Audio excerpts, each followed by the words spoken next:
Primeiro livro dos Reis, capítulo 17. Vamos abrir em 1 Reis, capítulo 17. Aqui o capítulo 17 de 1 Reis nos apresenta um personagem muito interessante. Elias, o tisbita, o que quer que seja um tisbita. Elias vem da área de Gileade, o que você chamaria hoje de Transjordânia. Se você estivesse em Israel, ela ficava do outro lado do Jordão, na área de Gade. Então, ele veio da região de Gileade. Acredita-se que é possível que tisbita signifique que ele não fosse israelita, que ele tivesse outra nacionalidade. Mas isto é só uma suposição. Nós não sabemos com certeza. Mas ele teve uma carreira muito interessante. Ele chega à tribo apóstata do norte, no seu ponto mais baixo, quando Acabe é rei juntamente com sua esposa Jezabel. Eles tinham acabado com o culto a Deus, a Jeová. Eles introduziram o culto a Baal em Israel. Eles quebraram os altares de Deus. Eles mataram os profetas de Deus e simplesmente acabaram com o culto a Deus no Reino do Norte. Então, Elias aparece em cena neste período sombrio da história, com a mensagem e exortação de Deus para o povo, e ele é um personagem muito interessante. Há uma profecia em Malaquias que diz que antes de Jesus voltar, Elias virá e converterá os corações dos filhos de Israel aos seus pais, e que Deus vai mandar Elias de volta à nação de Israel para trazer um grande avivamento a Israel antes da segunda vinda de Jesus Cristo. Agora, quando o sacerdote Zacarias estava no templo, o que está registrado em Lucas capítulo 1, cumprindo a sua carreira no ministério, o anjo Gabriel apareceu em pé ao lado do altar e informou Zacarias que a sua mulher Isabel teria um filho na sua velhice. E ele disse: "E irá adiante dele no espírito e virtude de Elias, para converter os corações dos pais aos filhos." A chave aqui, eu acho, é no espírito e no poder de Elias. E nós vemos no primeiro capítulo de João, quando João Batista estava realizando o seu ministério, que foram a João e perguntaram: "Quem lhe deu autoridade para fazer estas coisas? És tu Elias?" E ele disse: "Não." "Você é aquele profeta?" "Não." "Então quem você é?" Ele falou: "Eu sou a voz do que clama no deserto, endireitai o caminho do Senhor." Agora, João nega que fosse Elias. Entretanto, depois da morte de João Batista, Jesus falava sobre João e disse: "Entre os que de mulher têm nascido, não apareceu alguém maior do que João o Batista, mas aquele que é o menor no reino dos céus é maior do que ele." Os discípulos então disseram ao Senhor: "Então, como pode? Ele está dando crédito a João Batista por ter sido um dos maiores profetas?" Ele disse: "Por que dizem então os escribas que é mister que Elias venha primeiro?" E Jesus disse: "Elias virá primeiro." Em outras palavras, a profecia de Malaquias será cumprida. Elias virá antes que Jesus volte, mas ele disse: "Se vocês puderem recebê-lo, este é Elias", referindo-se a João Batista. Agora, nós sabemos que há dois aspectos sobre a vinda de Jesus Cristo. A sua primeira vinda foi para se entregar como Deus planejou, como um sacrifício para os nossos pecados. A sua segunda vinda será para reinar e para estabelecer o reino de Deus sobre a terra. Mas há dois aspectos sobre a vinda de Cristo. Por isso, há dois aspectos sobre a profecia de Elias sendo o precursor. Por isso, João Batista, tendo vindo no espírito e no poder de Elias, foi o precursor da primeira vinda. Mas Elias irá voltar como precursor, mensageiro, antes da volta de Jesus. João Batista veio no espírito e no poder de Elias. Agora Elias apareceu com Jesus no Monte da Transfiguração. Quando Jesus subiu a alta montanha com os discípulos Pedro, Tiago e João, ele foi transfigurado diante deles. Então Elias apareceu no Monte da Transfiguração com o Senhor.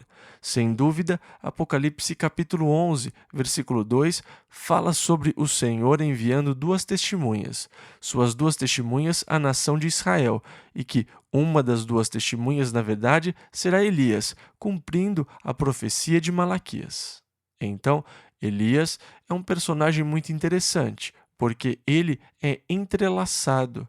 Este é o começo da sua carreira, mas ele apareceu no Monte da Transfiguração e ele vai aparecer mais uma vez antes da volta de Jesus. Agora, por causa da profecia que diz que Elias virá primeiro, toda vez que celebram a Páscoa, os judeus sempre deixam uma cadeira vazia e deixam a porta aberta. Eles esperam que Elias venha.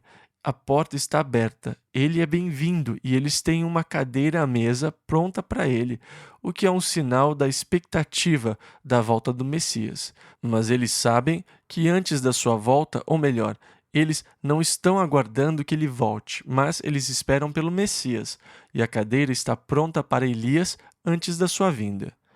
Então, ele é um personagem muito interessante e agora nós chegamos ao estudo desse camarada, Elias, que apareceu a Israel nesse período sombrio da sua história, durante um grande declínio espiritual. E ele chega de maneira muito dramática, com um anúncio dramático e depois desaparece. Ele vai até Acabe, o perverso rei, e diz, versículo 1: Vive o Senhor Deus de Israel, perante cuja face estou, que nestes anos nem orvalho nem chuva haverá, senão segundo a minha palavra. E depois disso ele vai embora, e ele se foi por 3 anos e meio, e durante 3 anos e meio houve uma seca, não caiu uma só gota de chuva, nem orvalho do céu, até que a terra ficou seca e árida.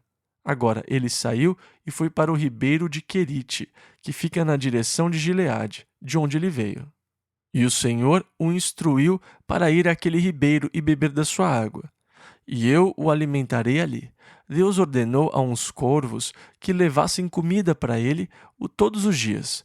Na verdade, pela manhã e à tarde, eles levavam pão e levavam carne.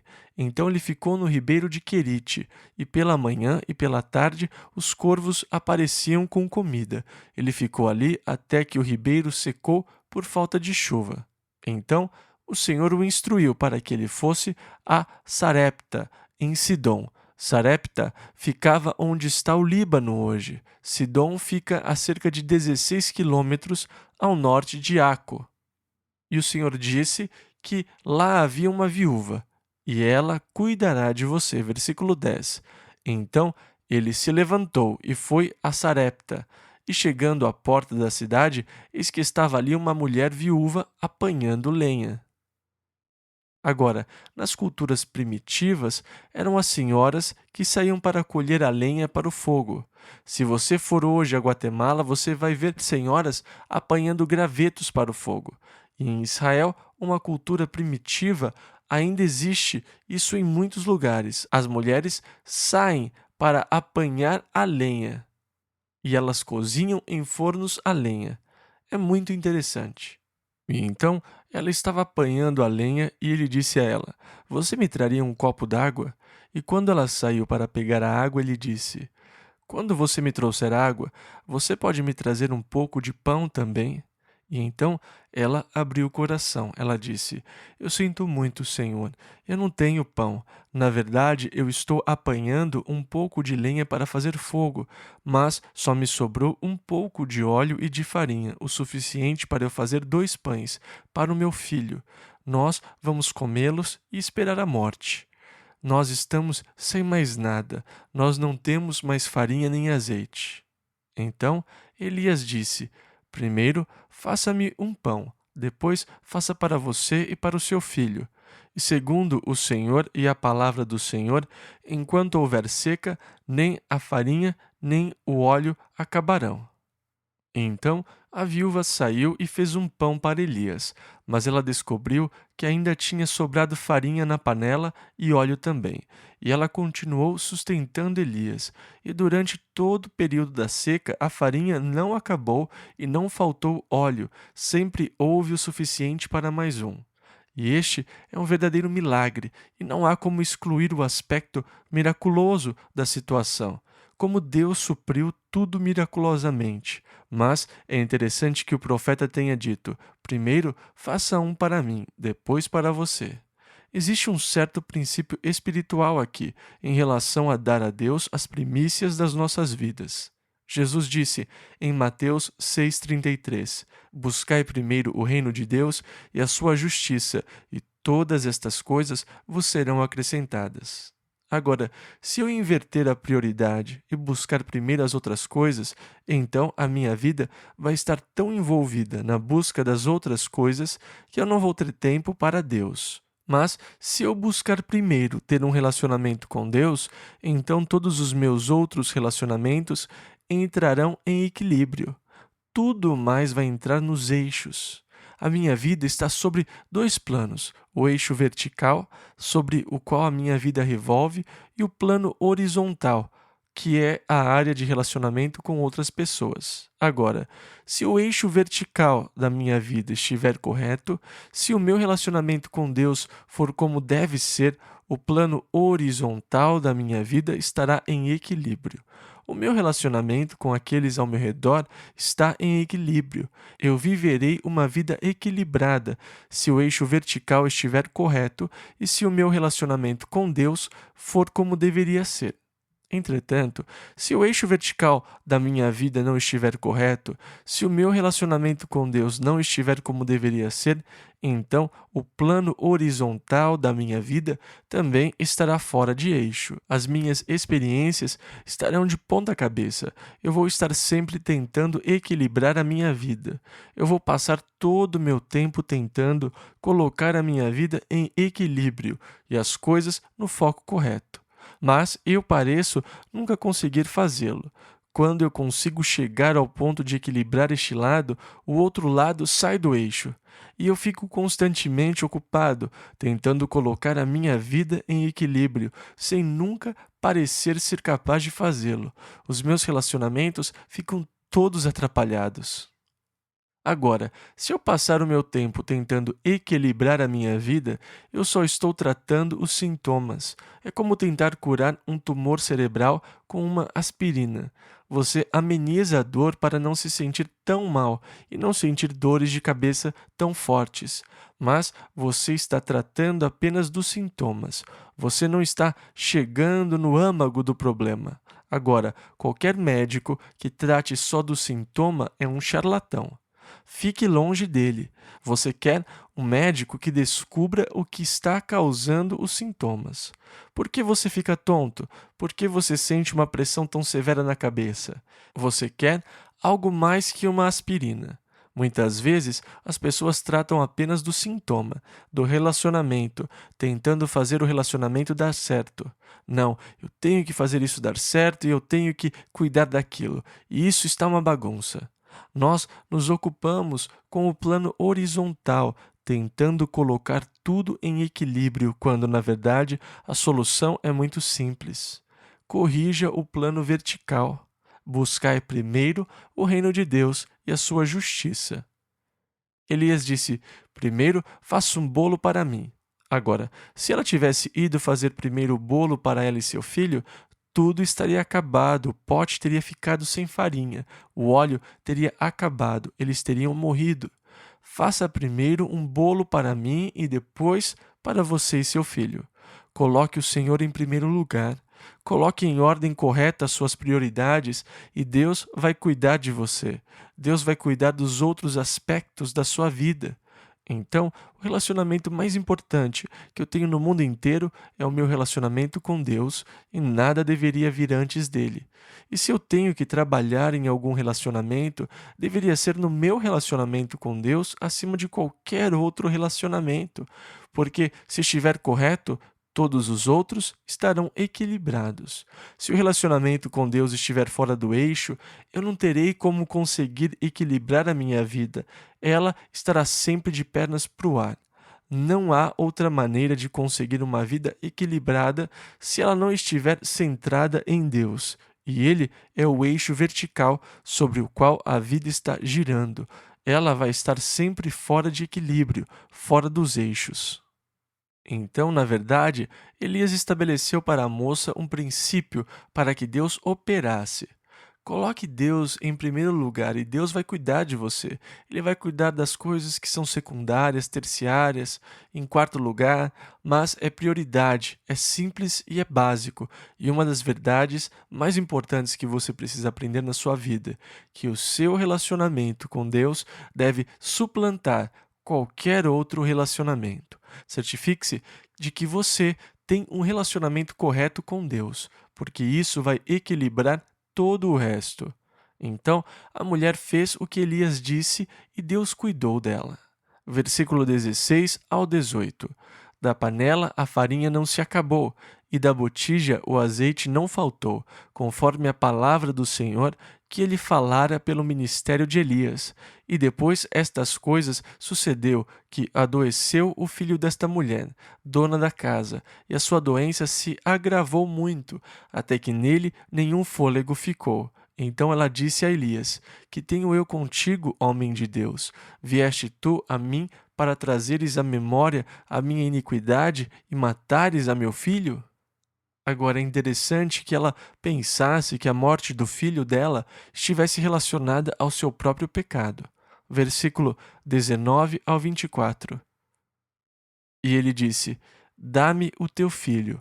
E ele o tomou do seu regaço e o levou para cima ao quarto, onde ele mesmo habitava, num quartinho perto da casa dela, e o deitou em sua cama e clamou ao Senhor e disse: Ó Senhor meu Deus, também até a esta viúva com quem me hospedo afligiste, matando-lhe o filho? Então se estendeu sobre o menino 3 vezes e clamou ao Senhor e disse: Ó Senhor meu Deus, rogo-te que a alma deste menino torne a entrar nele. E o Senhor ouviu a voz de Elias, e a alma do menino tornou a entrar nele e reviveu. E Elias tomou o menino e o trouxe do quarto à casa e o deu à sua mãe. E disse Elias: Vês aí, teu filho vive. Então a mulher disse a Elias: Nisto conheço agora que tu és homem de Deus e que a palavra do Senhor na tua boca é verdade. Primeiro livro dos Reis, capítulo 18. E assim nós fomos apresentados aqui a Elias. Versículo 1. E sucedeu que, depois de muitos dias, a palavra do Senhor veio a Elias no 3º ano, dizendo: Vai, apresenta-te a Acabe, porque darei chuva sobre a terra. Agora, isso é muito importante para uma parte futura da história. A palavra do Senhor veio a Elias, dizendo: Vai, apresenta-te a Acabe, porque eu darei chuva sobre a terra. Então, ele tinha uma promessa de Deus de que a chuva iria cair. Agora, mais tarde, nós vamos ver Elias orando no Monte Carmelo, curvado, pedindo a Deus que mande chuva e mandando o seu servo checar na direção do Mediterrâneo se havia nuvens se aproximando. Ele manda seu servo procurar pela nuvem 7 vezes, o que está relacionado ao primeiro versículo, onde o Senhor prometeu: Eu darei chuva sobre a terra. Em outras palavras, a oração baseou-se no fato de ter ouvido a palavra do Senhor e de ter recebido uma promessa de Deus. Quando as orações são baseadas nas promessas e na palavra de Deus, pode estar certo que serão respondidas. Então aqui está uma promessa de Deus. Ele ouviu a palavra de Deus e, baseado no que ouviu, ele orou. Nós vamos chegar nessa parte logo mais. Eu só queria destacar este ponto agora, depois nós vamos voltar a ele. Versículo 2. E foi Elias apresentar-se a Acabe, e a fome era extrema em Samaria, no reino do norte, porque eles estavam sem chuvas há 3 anos. Versículos 3 ao 4. E Acabe chamou a Obadias, o mordomo, e aqui uma observação sobre ele. Obadias temia muito ao Senhor, porque sucedeu que, destruindo Jezabel os profetas do Senhor, Obadias tomou 100 profetas e de 50 em 50 os escondeu em 2 covas, numa cova, e os sustentou com pão e água. E cuidou deles enquanto eles estavam se escondendo de Jezabel, que tinha mandado matar todos os profetas de Deus. Versículo 5. E disse Acabe a Obadias: Vai pela terra a todas as fontes de água e a todos os rios, pode ser que achemos erva, para que em vida conservemos os cavalos e mulas, e não percamos todos os animais.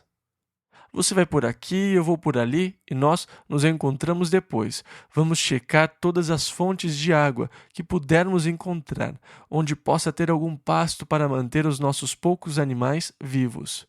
Então, quando Obadias estava à procura das fontes, Elias foi ao seu encontro. Obadias conhecia Elias e prostrou-se e disse: És tu o meu senhor Elias? Elias disse: Eu sou. Vai e dize a teu senhor, o rei Acabe, que Elias está aqui. Ele respondeu: Ei, que mal que eu fiz para você? Você quer que eu vá dizer a Acabe que você está aqui? Mas assim que eu disser a ele, o Espírito do Senhor provavelmente o levará para outro lugar. E você sabe que ele está atrás de você. Ele o tem procurado por todo lugar. Não há lugar onde ele não tenha procurado por você.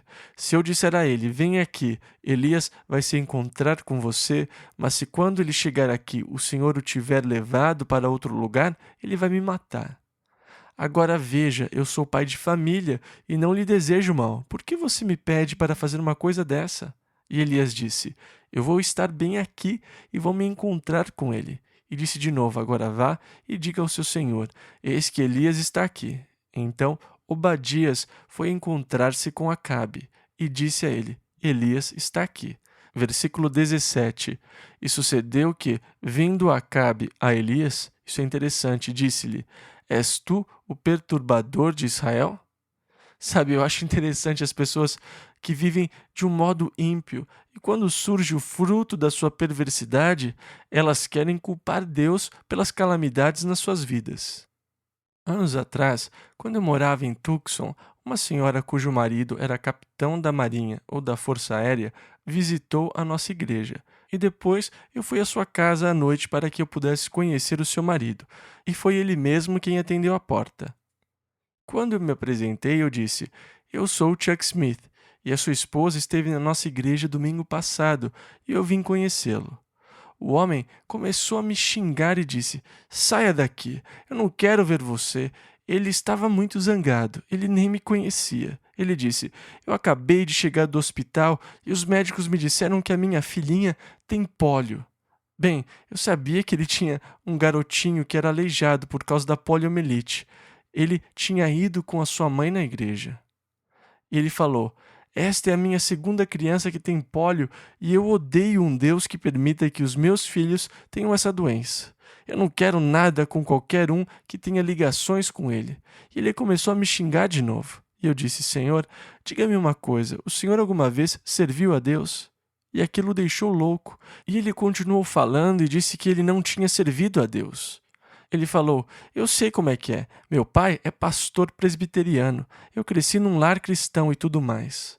Mas ele tinha muita amargura em relação a Deus. E eu disse: Bem, diga-me, se o Senhor odeia tanto a Deus e não o tem servido, por que Deus se sentiria obrigado a cuidar dos seus filhos? Quer dizer, afinal de contas, o que Deus deve ao Senhor? E daí ele ficou em silêncio, mas eu não pude entrar. Mas é interessante que, de alguma forma, nós queremos viver as nossas vidas e queremos ignorar Deus. Nós não queremos nada de Deus nas nossas vidas até que surge um desastre. Depois, de repente, nós queremos culpar Deus pela calamidade. Por que Deus faria isso comigo? Como se Deus me devesse alguma coisa, sendo que eu o ignoro completamente. E Acabe agora está querendo culpar o profeta de Deus pela calamidade que ocorreu na terra, a seca. Agora, só porque Elias disse que não haveria chuva enquanto ele não dissesse que haveria, ele culpa Elias pelo juízo de Deus.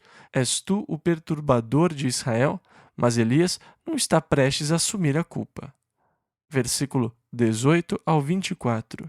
Então disse ele: Eu não tenho perturbado a Israel, mas tu e a casa de teu pai, porque deixastes os mandamentos do Senhor e seguistes a Baalim. Agora, pois, manda reunir-se a mim todo o Israel no Monte Carmelo, como também os 450 profetas de Baal e os 400 profetas de Azerá, que comem da mesa de Jezabel. Então Acabe convocou todos os filhos de Israel e reuniu os profetas no Monte Carmelo. Então Elias se chegou a todo o povo e disse: Até quando cocheareis entre dois pensamentos? Se o Senhor é Deus, segue-o, e se Baal, segue-o. Porém o povo nada lhe respondeu. Então disse Elias ao povo: Só eu fiquei por profeta do Senhor, e os profetas de Baal são 450 homens. Deem-se-nos, pois, 2 bezerros, e eles escolham para si um dos bezerros, e o dividam em pedaços, e o ponham sobre a lenha, porém não lhe coloquem fogo. E eu prepararei o outro bezerro, e o porei sobre a lenha, e não lhe colocarei fogo. Então invocai o nome do vosso Deus, e eu invocarei o nome do Senhor. E há de ser que o Deus que responder por meio de fogo, esse será Deus. E todo o povo respondeu, dizendo: É boa esta palavra. E então aqui Elias faz um desafio aberto, explícito aos profetas de Baal. Versículo 25 a 27. E disse Elias aos profetas de Baal: Escolhei para vós um dos bezerros, e preparai-o primeiro, porque sois muitos, e invocai o nome do vosso Deus, e não lhe ponhais fogo. E tomaram o bezerro que lhes dera, e o prepararam, e invocaram o nome de Baal, desde a manhã até ao meio-dia, dizendo: Ah, Baal, responde-nos. Porém, nem havia voz, nem quem respondesse, e saltavam sobre o altar que tinham feito. E sucedeu que, ao meio-dia, Elias zombava deles. Ele os provocou um pouquinho, e dizia: Ei, clamai em altas vozes, porque ele é um Deus. Pode ser que esteja falando, ou que tenha alguma coisa que fazer, ou que intente alguma viagem. Talvez esteja dormindo e despertará. Ou seja, por que vocês não gritam um pouco mais alto? Versículo 28. E eles clamavam em altas vozes, e se retalhavam com facas e com lancetas, conforme ao seu costume, até derramarem sangue sobre si. Eles pulavam sobre o altar, clamavam a Baal por fogo, e é claro que nada acontecia. Versículo 29 ao 45. E sucedeu que, passado o meio-dia, profetizaram eles, até a hora de se oferecer o sacrifício da tarde.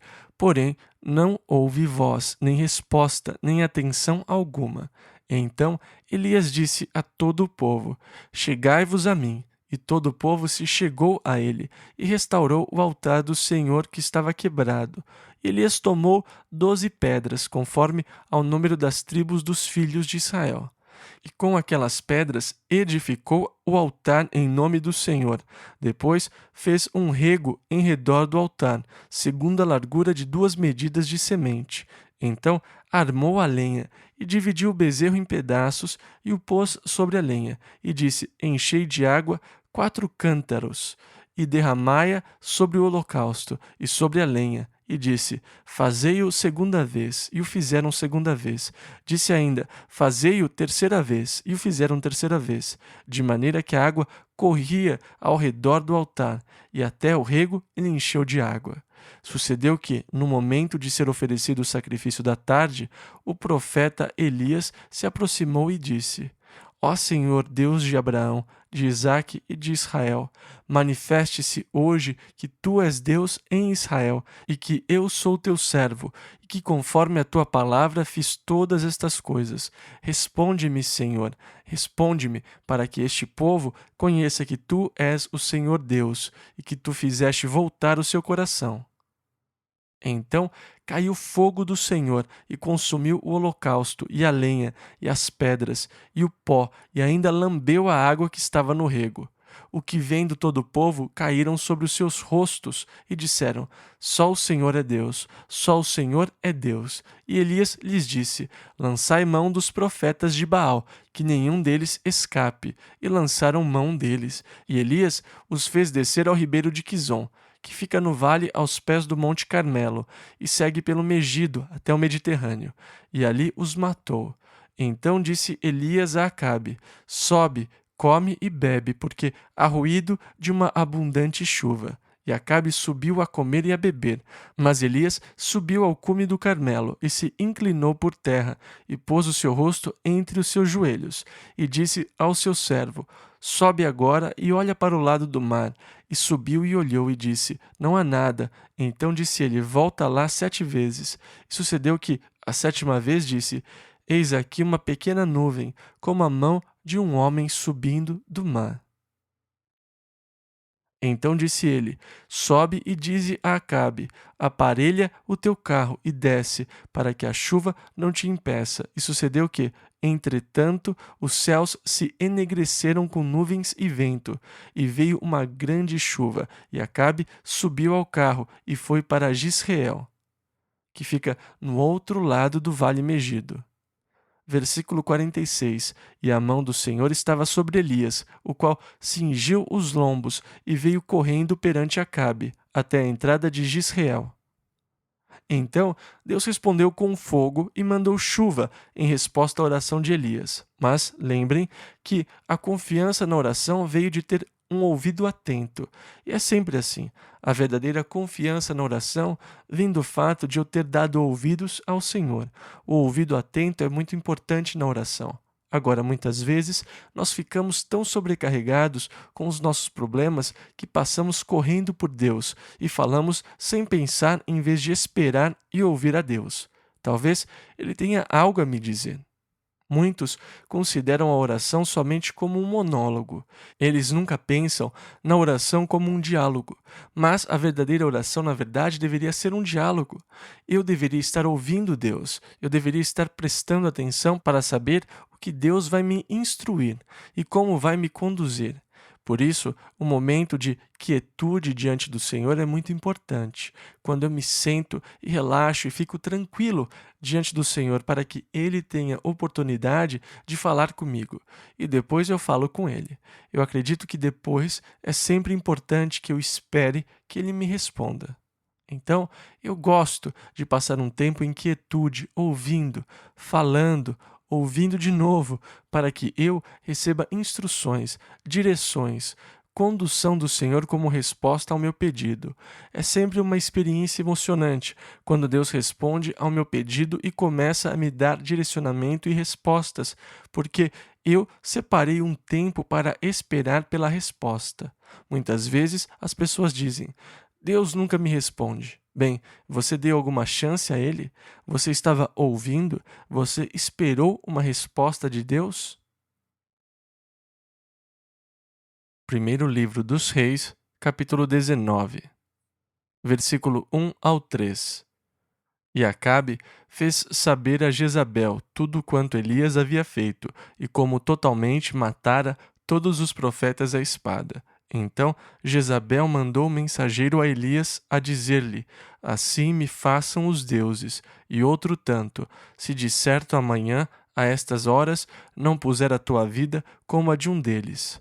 O que vendo ele se levantou e para escapar com vida se foi, e chegando a Berseba, que fica a cerca de 130 a 140 quilômetros ao sul daquela área, que é de Judá, deixou ali o seu servo.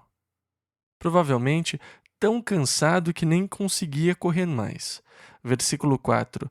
Ele, porém, foi ao deserto, caminho de um dia, e foi sentar-se debaixo de um zimbro, e pediu para si a morte, e disse: Já basta, ó Senhor, toma agora a minha vida, pois não sou melhor do que meus pais. Agora, ele diz isto porque está perturbado, ele está chateado. É interessante como, sempre que nós estamos muito chateados, nós dizemos coisas que não queremos dizer. Sabe, você fica muito chateado e acaba dizendo coisas que não queria, e muitas vezes, depois de dizer, você lamenta ter dito. Eu estava irritado e não usei a cabeça. Eu abri a boca e disse aquelas coisas. Mas, na verdade, não era essa a minha intenção. Muitas vezes, nós dizemos coisas sem intenção de dizê-las. Nós deveríamos ter muito mais cuidados com o nosso falar. Você diz ao seu filho: Volte já para casa ou eu arranco a sua cabeça fora. Mas você não queria dizer aquilo. O profeta estava dizendo: Senhor, toma minha vida, eu cansei, desisto. Por favor, me mate, Senhor. Eu não quero dar mais um passo. Se ele queria morrer, ele não precisava ter corrido. Ele poderia ter ficado lá em Jizreel e Jezabel teria cuidado disso com prazer. Então, o fato de que ele correu mostrou que ele queria viver. O motivo da fuga era escapar da ameaça de Jezabel de matá-lo. Versículo 5. E deitou-se e dormiu debaixo do zimbro, e eis que então um anjo o tocou, e tinha-lhe preparado uma refeição, e lhe disse: Levanta-te, come, porque você vai partir para uma longa jornada. Então ele comeu comida de anjo, e aquilo o sustentou por 40 dias. Coisa boa, muito nutritiva essa comida. Ele passou 40 dias com a força daquela comida. Versículo 8. E caminhou até Horebe, o monte de Deus. Ele foi até o Sinai. Ele realmente fugiu dela. Ele foi ao deserto, para o Monte Sinai, ou Monte Horebe. O monte é conhecido por estes dois nomes. O monte onde Moisés encontrou Deus e recebeu o Senhor. Versículo 9. E ali entrou numa caverna e passou ali a noite, e eis que a palavra do Senhor veio a ele, lá na caverna, e lhe disse: Que fazes aqui, Elias? Agora, Elias não entendeu a pergunta direito. A pergunta era: O que você está fazendo aqui, Elias? E Elias respondeu porque ele estava lá, não o que ele estava fazendo, mas porque ele estava lá. Versículo 10. E ele disse: Tenho sido muito zeloso pelo Senhor Deus dos exércitos, porque os filhos de Israel deixaram a sua aliança, derrubaram os teus altares e mataram os teus profetas à espada, e só eu fiquei, e buscam a minha vida para me tirarem. Como isso poderia ficar pior? A nação de Israel estava numa completa apostasia. Eles tinham abandonado o Senhor, quebrado os seus altares, matado os seus profetas. Só um profeta tinha sobrado e eles estavam procurando por ele. Agora Elias está exagerando porque ele está irritado e chateado. E isso é uma coisa que o desânimo e o desespero podem fazer. Eles fazem com que você exagere a situação para que ela pareça pior do que ela realmente é. Nós ficamos tão desanimados e abatidos que nós não queremos que ninguém nos anime. Eu só quero compaixão a essa altura. Isso é terrível. Ninguém jamais chegou a esse ponto. Nós exageramos a situação, assim como Elias estava exagerando os problemas de Israel. Eles mataram todos os profetas e só eu fiquei, e agora eles querem me matar. Deus, o Senhor, não tem mais ninguém em Israel. Mas não é bem assim, Elias. Você está irritado e eu entendo. Você chegou a um ponto em que não consegue ver nenhuma luz de esperança, nada. Versículos 11 e 12. E Deus lhe disse: Sai para fora e põe-te neste monte perante o Senhor. Elias saiu da entrada da caverna e ficou em pé. E eis que passava o Senhor como também um grande e forte vento que fendia os montes e quebrava as penhas diante do Senhor. Rolando as pedras, sabe, morro abaixo. Porém o Senhor não estava no vento, e depois do vento um terremoto. O lugar todo tremeu. Também o Senhor não estava no terremoto, e depois do terremoto um fogo. Porém também o Senhor não estava no fogo, e depois do fogo uma voz mansa e delicada. Sabe, muitas vezes nós deixamos de ouvir a voz de Deus porque nós esperamos que Deus fale com uma voz grande e trovejante, de modo místico. E então eu digo: o Senhor falou comigo. Mas como é que ele fala? A voz de Deus deve ressoar como um trovão ou algo assim. E nós pensamos que quando Deus nos guia, deve ser uma experiência como um arrebatamento, onde eu fico numa espécie de transe e ouço um sinal dizendo: bip, bip, vire à direita, vire à esquerda, vá em frente. É uma coisa meio mística que me faz andar como um transe. É Deus me guiando. Eu estou sendo levado pelo Espírito? Não, na verdade, quando Deus está guiando a sua vida, Ele o faz de modo tão natural que normalmente você não percebe que Deus o está conduzindo, porque tudo parece uma coisa muito natural. Anos atrás, eu estava dirigindo até Ventura para pregar numa igreja na região onde eu cresci. Eu fui convidado para falar num domingo à noite. Então eu decidi ir no sábado e dirigir sem pressa. Eu iria ficar na minha tia, em Santa Ana, dirigir até Ventura no domingo e pregar à noite. Então eu comecei a viagem para Ventura. Eu estava em Hollywood e quando eu cheguei lá na Sunset Boulevard, uma coisa me ocorreu. Eu tinha um carro conversível e eu pensei, que dia lindo, né? Por que não abaixar a capota, dirigir lá na Sunset Boulevard até o Pacific Coast e subir via Malibu? Eu amo dirigir pela costa, passando por ali nas cidades à beira-mar. Eu poderia seguir aquele caminho. Estava um dia tão lindo, eu pensei, abaixe a capota e vá pela costa. Então eu comecei a desacelerar logo lá na Sunset Boulevard, deslizando até finalmente chegar em Santa Mônica, na rodovia Pacific Coast. Eu estava dirigindo e o céu estava muito azul, muito claro. Era um lindo dia de primavera e havia um casal na beira da estrada pedindo carona. Bem, eu estou sozinho, eu poderia dar uma carona para eles, eu pensei. Então, eu dei carona a eles e comecei a fazer perguntas. Eu descobri que eles eram de Montana. Eu disse, bem, o que vocês estão fazendo na Califórnia? E eles disseram, nós estamos procurando trabalho. Eu disse, o que vocês fazem? Eu sou agricultor. Ele disse, eu não tenho conseguido achar nada em Los Angeles. E eu falei, para onde vocês vão? Eles disseram, bem, nós estamos indo para São Francisco. Eu disse, não há fazendas em São Francisco, nem em Los Angeles, são cidades grandes. Eu falei, agora, entre esta cidade e São Francisco, há muitas fazendas. Na verdade, eu estou indo para Ventura. Tem muitas fazendas na região de Ventura. E também tem muitos ranchos e plantações. Eu disse, se vocês realmente querem trabalhar na fazenda, é melhor vocês irem para uma dessas comunidades, fora daqui. E em São Francisco, Salinas, em lugares assim, vocês nunca vão achar trabalho de fazenda. Coitados, aqueles dois garotos não sabiam nada da Califórnia. Eles ouviram falar que era ensolarada e eles estavam cansados da neve de Montana e, recém-casados, decidiram se mudar para a Califórnia e procurar trabalho. Então, eu comecei a testemunhar a eles sobre o Senhor.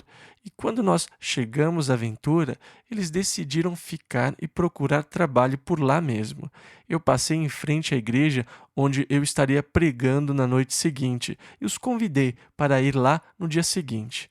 Nós oramos juntos e ambos aceitaram a Cristo. Eu me despedi deles e fui para Santa Bárbara, para a casa da minha tia. Eu pensei que nunca mais os veria de novo. Quando eu cheguei em Santa Bárbara, a minha tia estava fazendo enchiladas e ela fazia as melhores do mundo. O telefone tocou e era minha mãe. Ela disse que as coisas em casa não estavam bem. Eu tinha um tio alcoólatra e eu o tinha expulsado de casa, mas ele voltou quando eu saí e a minha mãe estava desesperada. Ela não aguentava mais. Ele era irmão do meu pai e ela falou: ou é ele ou eu. Então eu tive que voltar para Santa Ana aquela noite para dar um jeito no meu tio e tirá-lo de lá por causa da minha mãe. Então a minha viagem para Santa Bárbara tinha sido em vão, eu pensei, né? Mas no dia seguinte eu fui para Ventura para pregar na igreja. Nós fizemos um apelo no final para que os que quisessem receber Cristo viessem à frente. E o casal, que eu não esperava ver de novo, veio à frente. Muitas pessoas vieram à frente naquela noite, e eu desci e orei com muitos deles. E eu fui até o jovem casal e disse a eles como era bom tê-los encontrado lá e como eu estava feliz por eles estarem lá. Eles eram só sorrisos e ficavam dizendo que foi glorioso, que foi maravilhoso ter aceitado o Senhor e como eles estavam felizes. Eles disseram: este homem veio orar conosco. E eu o conheci, o seu nome era Sr. Jenkins. Eu cresci em Ventura e eu conhecia muito bem. Ele foi falar com eles, orou com eles e eles compartilharam a sua situação. Ele disse: ei, eu tenho vagas no rancho em aberto. E ele os contratou, e eles conseguiram um trabalho e uma casa e tudo mais. E foi Deus quem colocou todas essas coisas juntas. Depois eu fiquei pensando, deve ter sido o Senhor que colocou em mim o pensamento de baixar a capota e ir pela costa, sabe? Eu achava que tinha sido eu porque eu amo o mar e tudo mais. Pareceu algo tão natural que eu não me dei conta naquele momento em Hollywood que o Espírito de Deus estava falando comigo, me conduzindo até o casal que estava em busca do Senhor, porque eles estavam muito abertos e prontos para receber o testemunho. Então eu me dei conta. Deus estava me conduzindo porque, embora eu ame a beira-mar, eu não gosto da Sunset Boulevard, com todos aqueles semáforos até chegar à praia. Mas, de repente, eu percebi que tinha sido o Senhor. Agora, não houve nada místico, nem trovões, relâmpagos, nem ventos fortes ou terremotos, nada assim. Foi de modo muito natural. E o que as Escrituras dizem é que Deus fala conosco de modo muito natural. Não espere que Deus fale com você por meio de um terremoto. Na verdade, é muito difícil ouvir Deus quando a terra ao nosso redor está tremendo. É extremamente difícil ouvir Deus no meio dos temporais e das tempestades da vida. É difícil ouvir Deus quando parece que tudo ao nosso redor está sendo destruído. Muitas vezes, nós precisamos aquietar o nosso coração diante de Deus. Nós precisamos sair do temporal. Nós precisamos sair do terremoto e das coisas ao nosso redor para ficarmos a sós, para podermos ouvir a calma e baixa voz de Deus em nós, que nos guia, que nos assegura dos seus propósitos. E eu recebo a força e a ajuda de Deus quando Ele fala comigo. É aquela voz calma e baixinha dentro de mim, tão natural que parece que vem do nosso próprio coração ou do nosso pensamento, mas na verdade é Deus falando com você. É sempre muito emocionante quando eu me dou conta de que aquele pensamento não veio do meu subconsciente, que aquele meu pensamento veio de Deus. Deus plantou aquele pensamento na minha mente, aquela calma, aquela voz doce. Era Deus falando comigo. E é maravilhoso, é uma experiência gloriosa ouvir aquela voz tranquila e baixa. O Senhor repetiu a pergunta: "O que você está fazendo aqui, Elias?" Mas Elias ainda não entendeu a pergunta. Ele respondeu ao Senhor do mesmo jeito. Versículo 14. E ele disse: "Eu tenho sido em extremo zeloso pelo Senhor Deus dos exércitos, porque os filhos de Israel deixaram a tua aliança, derrubaram os teus altares e mataram os teus profetas à espada, e só eu fiquei, e buscam a minha vida para me tirarem." Agora a pergunta era: o que você está fazendo aqui? Não era: por que você está aqui? Então, o Senhor é mais específico com este profeta perturbado, porque na verdade ele não estava fazendo nada. Ele estava escondido, sem fazer nada. Ele tinha se dado uma folga, ele estava sem nenhuma missão. Mas não havia ninguém para testemunhar naquele deserto, e ele não estava fazendo nada. Deus não gosta que nós não façamos nada. Então o Senhor dá a ele uma outra missão. Versículos 15 e 16. E o Senhor lhe disse: "Vai, volta pelo teu caminho para o deserto de Damasco, e chegando lá, unge a Azael, rei sobre a Síria. Também a Jeú, filho de Ninsi, ungirás rei de Israel. E também a Eliseu, filho de Safate, de Abel-Meolá, ungirás profeta em teu lugar." Deus o mandou de volta ao trabalho. Deus o tirou do esconderijo da caverna, de não fazer nada, e o incumbiu de voltar a fazer a obra do Senhor. Assim como Deus quer que você se mexa e volte a fazer alguma coisa que vale a pena para Ele. Depois o Senhor acrescenta uma coisa no final: "Elias, você estava exagerando." Versículo 18. "Também deixei ficar em Israel 7.000. Todos os joelhos que não se dobraram a Baal, e toda a boca que não o beijou." "Ah, só sobrou eu." Não, você não está sozinho. Eu ainda tenho 7.000. Deus os conhecia, eles estavam obedecendo. Versículo 19 ao 21. Partiu, pois, Elias dali e achou a Eliseu, filho de Safate, que andava lavrando com 12 jumentas de bois adiante dele. E ele estava com a 12ª. Na verdade, ele tinha 10 na sua frente e 2 ao seu lado. E Elias passou por ele e lançou sua capa sobre ele. Então deixou ele os bois e correu após Elias e disse: "Deixa-me beijar a meu pai e a minha mãe, e então te seguirei." E ele lhe disse: "Vai e volta, pois que te fiz eu?" Voltou, pois, de os seguir e tomou a junta de bois e os matou. E com os aparelhos dos bois cozeu as carnes e as deu ao povo, e comeram. Então se levantou e seguiu a Elias, e o servia. Primeiro livro dos Reis, capítulo 20. Versículo 1 ao 4. E Ben-Hadad, rei da Síria, ajuntou todo o seu exército, e havia com ele 32 reis, e cavalos e carros, e subiu, e cercou a Samaria, e pelejou contra ela, e enviou à cidade mensageiros, a Acabe, rei de Israel, que lhe disseram: Assim diz Ben-Hadad: a tua prata e o teu ouro são meus, e tuas mulheres e os melhores de teus filhos são meus. E respondeu o rei de Israel e disse: conforme a tua palavra, ó rei meu senhor, eu sou teu e tudo quanto tenho. Então ele pede rendição completa. Eu quero todo o seu ouro e prata, e quero as suas mulheres, tudo, todas as suas posses. E Acabe estava se rendendo. Ele disse: tudo o que eu tenho é seu. Mas Ben-Hadad não estava satisfeito. Versículos 5 ao 10. E tornaram a vir os mensageiros, e disseram: assim diz Ben-Hadad: enviei-te, na verdade, mensageiros que dissessem: tu me hás de dar a tua prata e o teu ouro, e as tuas mulheres e os teus filhos. Todavia, amanhã, a estas horas, enviarei os meus servos a ti, e esquadrinharão a tua casa, e as casas dos teus servos. E há de ser que, tudo o que de precioso tiveres, eles tomarão consigo, e o levarão.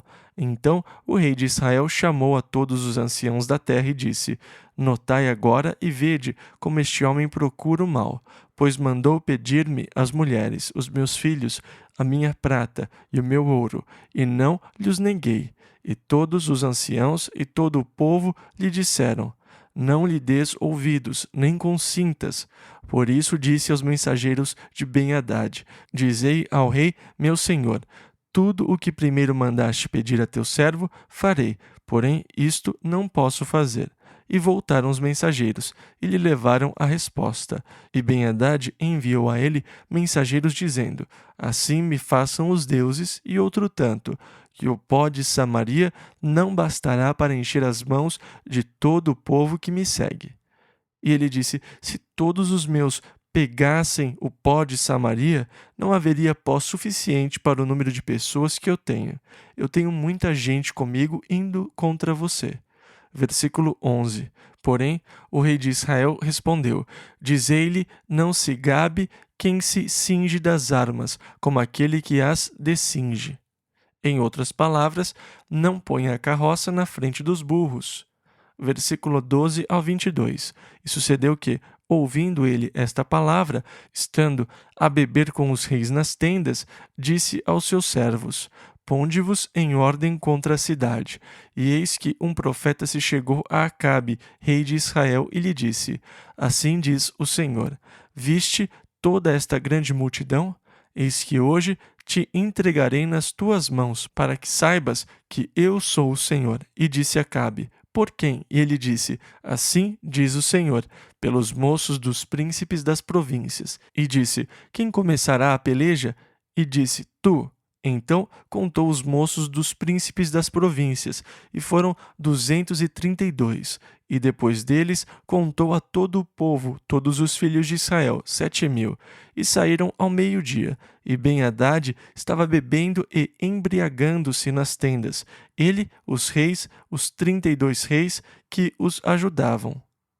E os moços dos príncipes das províncias saíram primeiro, e Ben-Hadad enviou espias que lhe deram avisos, dizendo: saíram de Samaria uns homens. E ele disse: ainda que para a paz saíssem, tomai-os vivos, e ainda que a peleja saíssem, tomai-os vivos. Saíram, pois, da cidade os moços dos príncipes das províncias, e o exército que os seguia. E eles feriram cada um o seu adversário, e os sírios fugiram, e Israel os perseguiu. Porém, Ben-Hadad, rei da Síria, escapou a cavalo, com alguns cavaleiros. E saiu o rei de Israel, e feriu os cavalos e os carros, e feriu os sírios com grande estrago. Então o profeta chegou-se ao rei de Israel, e lhe disse: vai, esforça-te e atenta, e olha o que hás de fazer, porque no decurso de 1 ano o rei da Síria subirá contra ti. Em outras palavras, esforça-te, fortifique-se, porque em 1 ano esse camarada vai voltar. Versículo 23.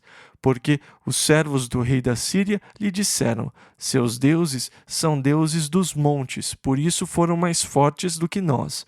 Mas pelejemos com eles em campo raso, e por certo veremos se não somos mais fortes do que eles. Porque os deuses deles são deuses dos montes e não deuses dos vales. Agora, sem dúvida, eles pensavam em deuses de forma localizada. Nós jamais devemos pensar em Deus de forma localizada. Deus é o que chamamos de onipresente. Isso quer dizer que ele está em todo lugar de uma vez. Por isso, é errado pensar em Deus restrito a uma localidade. Às vezes, nós pensamos em Deus como estando restrito aos céus. Ele parece muito distante e remoto, porque eu não sei onde fica o céu. Ele deve ficar lá no espaço, em algum lugar. E você aponta para o céu, para o espaço, dessa forma. Mas então você se dá conta de que a Terra é redonda e você aponta para baixo e não para o espaço, mas na outra direção. E eu poderia sair pelo espaço à procura de Deus, mas eu poderia estar na direção errada no espaço. Se eu restringir Deus a uma localidade, o céu, ou eu posso pensar em Deus aqui na igreja, numa determinada localidade. E muitas vezes, nas nossas orações, nós expressamos a ideia de que Deus habita aqui. Senhor, nós somos muito gratos por podermos estar na Tua presença esta noite, porque nós podemos nos reunir aqui na Tua presença. Ei, você estava na presença dele quando você saiu da sua casa hoje. Você estava na presença dele quando dirigiu até aqui. Você não pode escapar da presença de Deus. Por isso, é errado pensar em Deus restrito a uma localidade, mas aquele era o conceito pagão de Deus. Ele é o Deus dos montes, e esse que foi o problema. Você lutou contra eles nos montes, e o Deus deles é o Deus dos montes. Por isso você foi derrotado. Na próxima vez, lute contra eles no vale, porque o Deus deles é Deus dos montes, não dos vales, e você poderá derrotá-los. E então ele disse: reúnam o seu exército novamente, todos os reis, todas as carruagens, subam uma segunda vez. Então Ben-Hadad reuniu o exército da Síria e foi até Afeque para lutar contra Israel. Versículo 27. Também aos filhos de Israel se passou revista, e providos de víveres marcharam contra eles. E os filhos de Israel acamparam-se defronte deles, como 2 pequenos rebanhos de cabras. Eles eram incomparavelmente mais numerosos. Versículo 27. Mas os sírios enchiam a terra. Eles eram como 2 pequenos rebanhos, e os sírios estavam em grande número. Versículo 28. E chegou o homem de Deus, e falou ao rei de Israel, e disse: Assim diz o Senhor, porquanto os sírios disseram, o Senhor é Deus dos montes, e não Deus dos vales, toda esta grande multidão entregarei nas tuas mãos, para que saibas que eu sou o Senhor. Agora, o que eu acho interessante é que, a essa altura, embora Acabe tenha abandonado o Senhor e fosse um rei muito corrompido, Deus ainda falava com ele. Embora você dê as costas a Deus, Deus continua a falar com você. Deus não o abandona e não o deixa, embora você o tenha abandonado. Deus continuou a falar depois que aquele sujeito lhe deu as costas. Ele tinha deixado Deus há muito tempo, mas Deus ainda falava com ele. Assim como Deus continua a falar com você, porque Ele ama você. Ele procura chamar sua atenção para Ele. Por isso Deus não para sua obra de falar ao homem. Então, os filhos de Israel foram contra eles, nos vales, e eles destruíram os sírios de forma muito pior que antes. Os sírios estavam fugindo. Ben-Hadad foi capturado e levado de volta. Versículo 34 ao 43. E disse ele: As cidades que meu pai tomou de teu pai, te restituirei, e faze para ti ruas em Damasco, como meu pai as fez em Samaria. E eu, respondeu Acabe, te deixarei ir com esta aliança. E fez com ele aliança, e o deixou ir. Então um dos homens dos filhos dos profetas disse ao seu companheiro, pela palavra do Senhor: Ora, fere-me. E o homem recusou feri-lo. E ele lhe disse: Por quê? Você se recusou a me ferir e não obedeceste à voz do Senhor? Eis que, em te apartando de mim, um leão te ferirá. E como dele se apartou, um leão o encontrou e o feriu. Depois encontrou outro homem e disse: Ora, fere-me. E aquele homem deu-lhe um golpe, ferindo-o. Então foi o profeta, e pôs-se perante o rei no caminho, e disfarçou-se com cinza sobre os seus olhos. E sucedeu que, passando o rei, clamou ele ao rei, dizendo: Teu servo estava no meio da peleja, e eis que, desviando-se um homem, trouxe-me outro homem, e disse: Guarda-me este homem, se vier a faltar, será a tua vida em lugar da vida dele, ou pagarás um talento de prata. Sucedeu, pois, que, estando teu servo ocupado de uma e de outra parte, eis que o homem desapareceu. Então o rei de Israel lhe disse: Esta é a tua sentença, tu mesmo a pronunciaste. Então ele se apressou e tirou a cinza de sobre os seus olhos, e o rei de Israel o reconheceu, que era um dos profetas, e disse-lhe: Assim diz o Senhor: Porquanto soltaste da mão o homem que eu havia posto para destruição, a tua vida será em lugar da sua vida, e o teu povo em lugar do seu povo. E foi o rei de Israel para sua casa. E passou a viver de maneira mais cautelosa a partir daquele momento. E, desgostoso e indignado, e chegou a Samaria. Primeiro livro dos Reis, capítulo 21, versículo 1. E sucedeu, depois destas coisas, que Nabote, o Jisreelita, tinha uma vinha em Jisreel, junto ao palácio de Acabe, rei de Samaria. Aquela era uma excelente vinha, e era vizinha à propriedade de Acabe, e Acabe quis a vinha de Nabote. Versículo 2. Então Acabe falou a Nabote: Dá-me a tua vinha, dar-te-ei o seu valor em dinheiro. E Nabote disse: Ei, é da família. Se eu vender, eu estarei vendendo a propriedade da família. Eu não quero vender a vinha. Ela não está à venda. E Acabe começou a choramingar. Ele ficou irritado, fazendo beicinho porque alguém não fez o que ele queria. Ele está choramingando quando sua mulher diz: O que está havendo? Ele falou: Eu não aguento, eu quero a vinha de Nabote. E ela diz: Pare de chorar, eu vou conseguir a vinha se é a vinha que você quer. Então ela ordenou aos homens da cidade que se reunissem, e ela contratou 2 homens para mentir contra Nabote.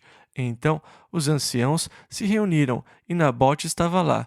E aqueles 2 homens chegaram e deram falso testemunho. Eles disseram: Nós ouvimos este homem amaldiçoar o rei e amaldiçoar a Deus. E a sentença para quem amaldiçoasse a Deus, claro, era o apedrejamento até a morte.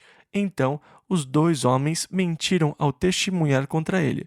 Nabote foi morto, e Jezabel então tomou a vinha e a deu de presente ao seu marido. Versículo 17 ao 22. Então veio a palavra do Senhor a Elias, o tisbita, dizendo: Levanta-te, desce para encontrar-te com Acabe, rei de Israel, que está em Samaria. Eis que está na vinha de Nabote, aonde tem descido para possuí-la. E falar-lhe-ás, dizendo: Assim diz o Senhor: Porventura não mataste e tomaste a herança? Falar-lhe-ás mais, dizendo: Assim diz o Senhor: No lugar em que os cães lamberam o sangue de Nabote, lamberão também o teu próprio sangue. E disse Acabe a Elias: Já me achaste inimigo meu? E ele disse: Achei-te, porquanto já te vendeste para fazeres o que é mal aos olhos do Senhor. Eis que trarei mal sobre ti, e arrancarei a tua posteridade, e arrancarei de Acabe a todo o homem, tanto o escravo como o livre, em Israel, e farei a tua casa como a casa de Jeroboão, filho de Nebate, e como a casa de Baasa. Em outras palavras, a dinastia da família iria se acabar. Versículo 23 ao 25. E também acerca de Jezabel falou o Senhor, dizendo: Os cães comerão a Jezabel junto ao antemuro de Jisreel. Aquele que morrer dos de Acabe na cidade, os cães o comerão, e o que morrer no campo, as aves do céu o comerão. Porém ninguém fora como Acabe, que se vendera para fazer o que era mal aos olhos do Senhor, porque Jezabel, sua mulher, o incitava. Não há nenhum outro pior do que este rei. versículo 26 ao 29.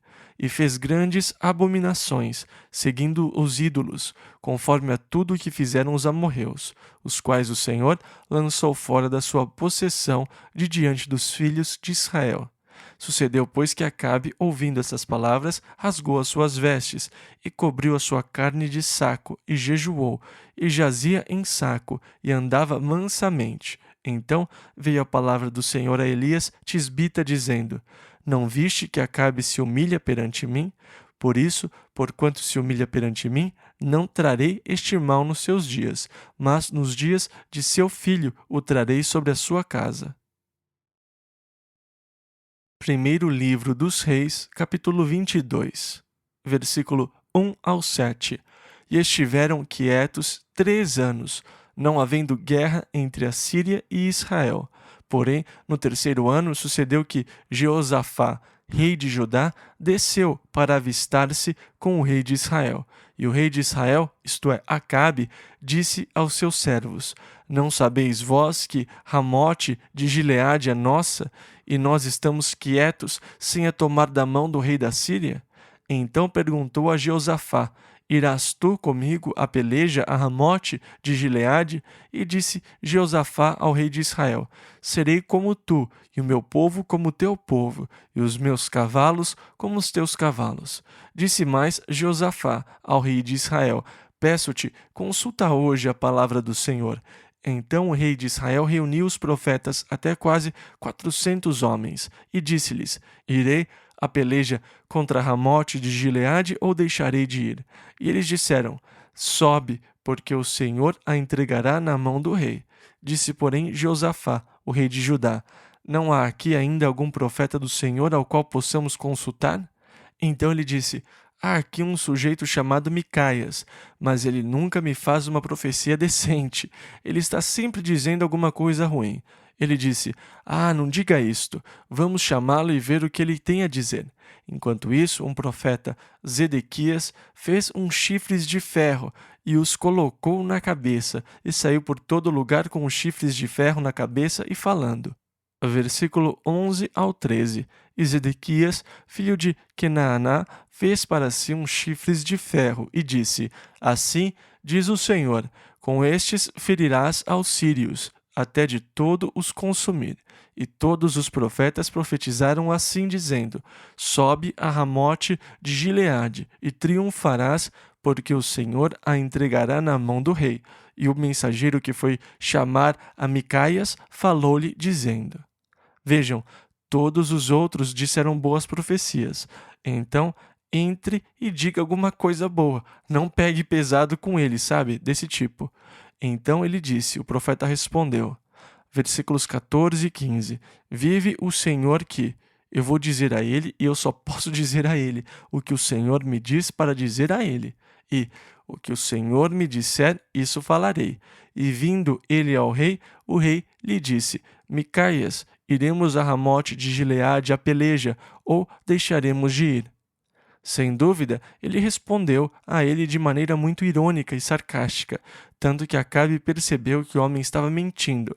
Versículo 15. Sobe e serás bem-sucedido, porque o Senhor a entregará na mão do rei.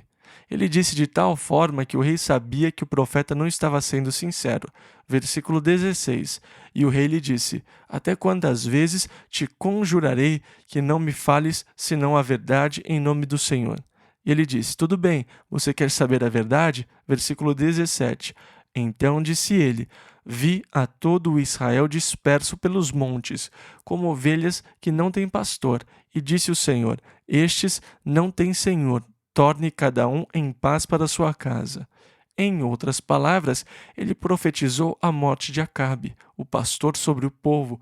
O povo estava espalhado pelos montes porque o seu pastor tinha morrido, tinha sido destruído. Versículo 18. Então o rei de Israel disse a Jeosafá, Não te disse eu que nunca profetizará de mim o que é bom, senão só o que é mal? Ou seja, ele nunca diz nada de bom. Versículo 19 ao 22. Então ele, o profeta Micaias, disse, Ouve, pois, a palavra do Senhor. vi ao Senhor assentado sobre o seu trono, e todo o exército do céu estava junto a ele, à sua mão direita e à sua esquerda. E disse o Senhor: quem induzirá Acabe para que suba e caia em Ramote de Gileade? E um dizia desta maneira e outro de outra. Então saiu um espírito e se apresentou diante do Senhor e disse: eu o induzirei. E o Senhor lhe disse: com que? E disse ele: eu sairei e serei um espírito de mentira na boca de todos os seus profetas. E ele disse: tu o induzirás e ainda prevalecerás. Sai e faze assim. Isso é muito interessante. Esta é a visão que o profeta Micaias teve do céu. Eu vi o trono de Deus, e todo o seu exército estava ao redor dele. E Deus disse: como nós vamos fazer para que Acabe vá a Ramote de Gileade e caia? E os anjos sugeriram coisas diferentes até que um espírito disse: eu tive uma ideia. E qual é? Bem, eu serei um espírito de mentira na boca daqueles profetas. E o Senhor disse: isso vai funcionar, vai em frente. Por que Deus iria contratar um espírito de mentira? Isso não parece muito coerente. Uma coisa que nós não consideramos é que, de certa forma, Satanás é um servo de Deus. Ele está servindo aos propósitos de Deus. Por isso, Deus permite que ele exista. Por isso, Deus lhe permite liberdade. Ele está agindo na esfera da sua livre escolha, mas os controles estão nas mãos de Deus. Nós cometemos um trágico erro no nosso conceito quando pensamos em Satanás como oposto de Deus. Satanás não é oposto de Deus. Deus é um ser eterno, onipotente, enquanto Satanás é uma criatura e está na categoria dos anjos. Então, se você estiver procurando um oposto de Satanás, talvez você deva olhar para Miguel, um dos arcanjos. Aí você tem opostos, mas de jeito nenhum ele é um oposto de Deus. Não tem como ele ser classificado até mesmo perto de Deus.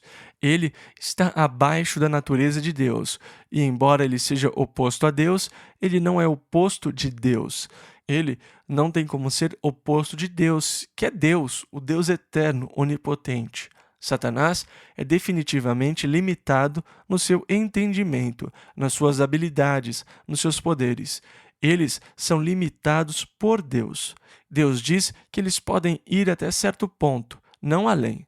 Satanás reclamou a Deus sobre as suas limitações no caso de Jó. O Senhor coloca uma cerca ao redor dele. Eu não consigo alcançá-lo.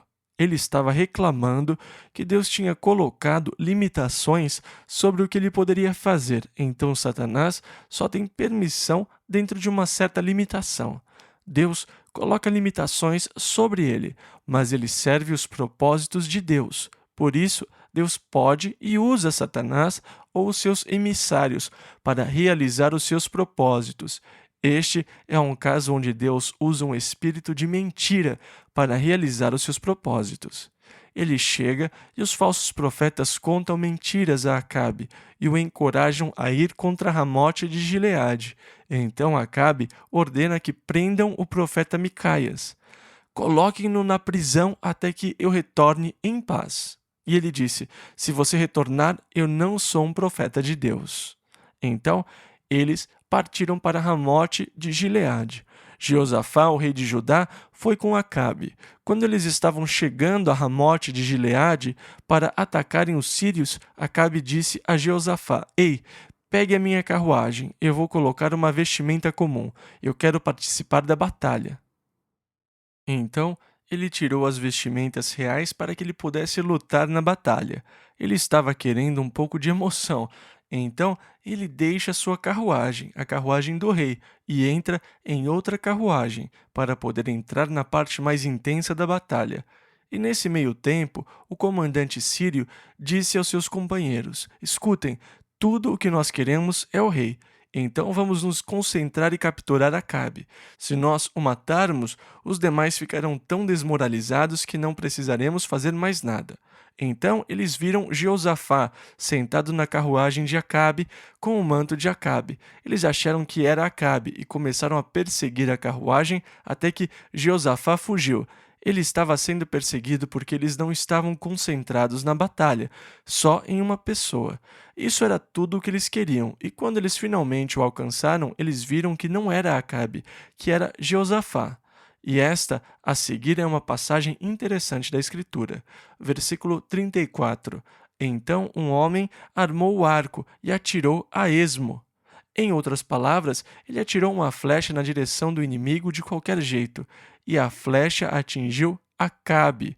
Versículo 34 ao 39. Então ele, Acabe, disse ao seu carreteiro: Dá a volta e tira-me do exército, porque estou gravemente ferido. E a peleja foi crescendo naquele dia, e o rei foi sustentado no carro defronte dos sírios.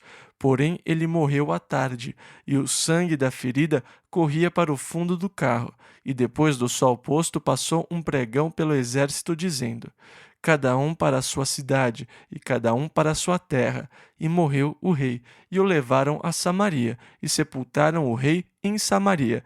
E, levando-se o carro no tanque de Samaria, os cães lamberam o seu sangue.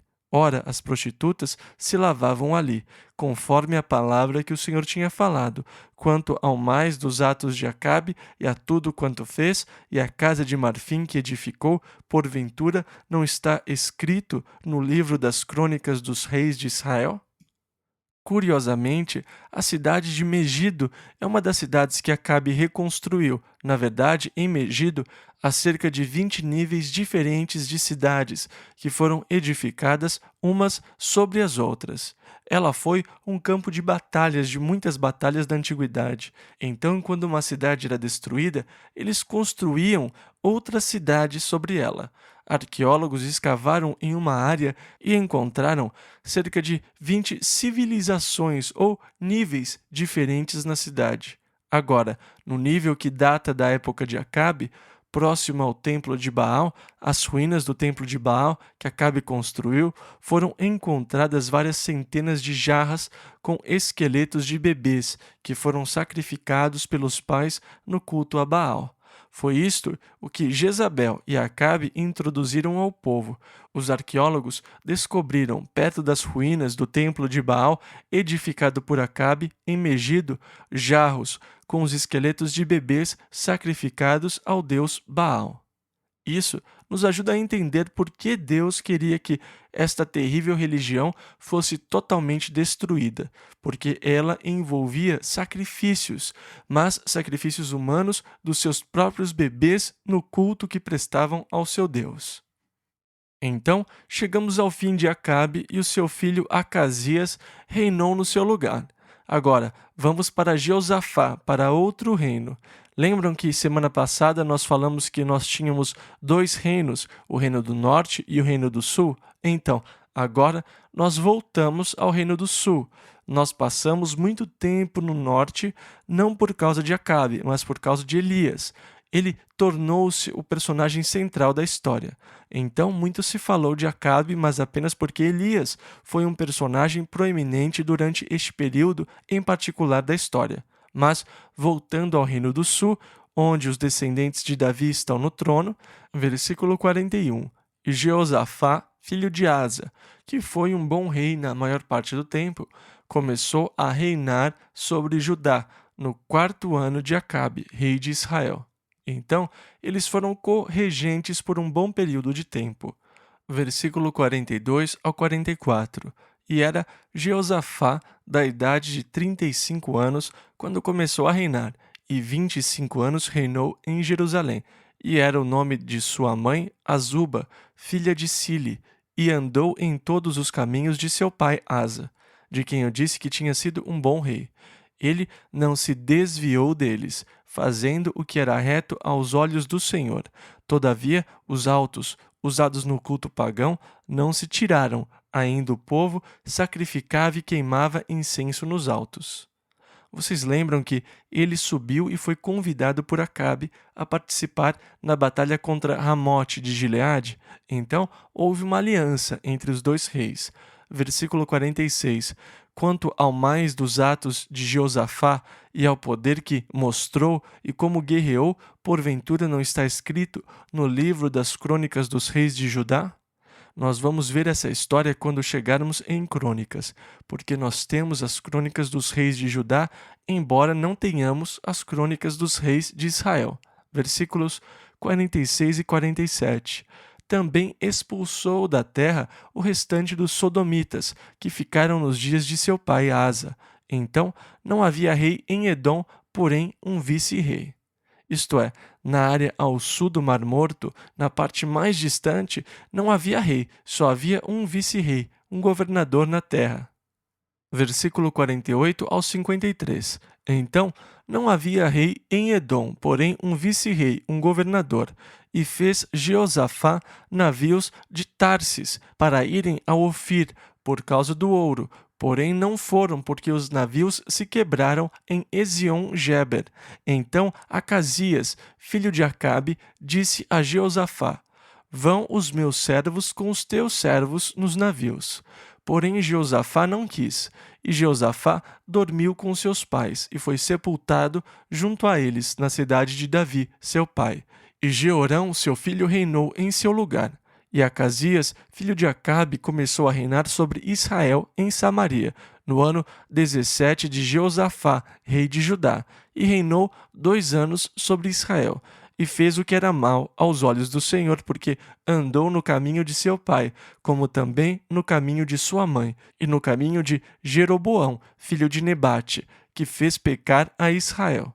E serviu a Baal, e adorou-o, e provocou a ira do Senhor, Deus de Israel, conforme a tudo quanto fizera seu pai. Então, que a boa mão do Senhor esteja sobre vocês, para os conduzirem e guiarem no caminho de Deus, para que vocês andem no seu amor, que vocês sejam cheios do seu Espírito e que vocês descubram o plano de Deus para as suas vidas, o que Deus tem para vocês essa semana. E que o Senhor fale a vocês e que vocês sejam muito sensíveis para que entendam a voz do Senhor, que vocês sejam conduzidos pelo Espírito de Deus. Deus os abençoe, que Ele os guarde no seu amor.